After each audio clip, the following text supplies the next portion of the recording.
ማንም ሰው ሶፍትዌር ኢንጂነሪንግ ተማረም አልተማረም በቀላሉ ሶፍትዌር ዲቨሎፐር መሆን ይችላል። በዚህ ዘመን ያሉ ወጣቶች በጣም ከሚያስፈልጋቸው ነገሮች ውስጥ አንዱ ዲጂታል ስኪል ነው። ዲጂታል ስኪሎች ውስጥ አንዱ ሶፍትዌር ዲቨሎፕመንት ነው።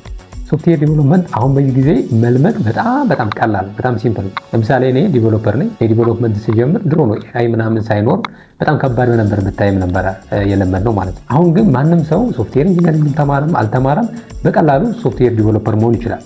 የመጀመሪያው ማወቅ የሚጠበቅበት ምንድነው? ሮድ ማፑን ነው። የትኛው ከየት ወደ የት ሊሄድ የሚለውን ካወቀ ሶፍትዌር ዲቨሎፕመንት ማወቅ በዚህ ጊዜ በጣም ቀላል ነው። የሚያስፈልገው ነገር ምንድነው? የሚማራቸውን ነገሮች ምንድናቸው የሚለውን መለየት ነው። ከየት ነው የሚጀምር? ከየት ጀምሮ ወደ የት ቢሄድ ነው ሲምፕሊ በቀላሉ ዲቨሎፐር መሆን የሚቻለው የሚለውን ማወቅ ይጠበቅበታል። ይሄን ደግሞ ዝም ብሎ ኤአይ ላይ ወደ ዩቲዩብ ላይ ቢያጠና ቢማር ብዙ ጊዜ ይወስድበታል።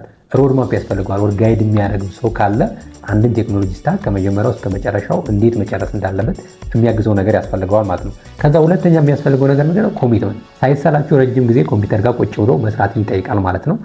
ሮድ ማፑን ካወቅን በኋላ ኮሚትመንት ካለን በኋላ ሶፍትዌር ዲቨሎፕመንትን መማር ማወቅ በጣም ሲምፕል ነው። በቀጣይ ቪዲዮዎች ከየት ወደ የት ሲጀምር አንድ ሶፍትዌር ዲቨሎፐር ወይም ደግሞ ከሌላ ሙያ ያለ ሰው እንዴት ብሎ ነው ሶፍትዌር ዲቨሎፐር መሆን የሚችለው የሚለውን በፓርት ስለምንለቅላችሁ ፎሎ አድርጉ።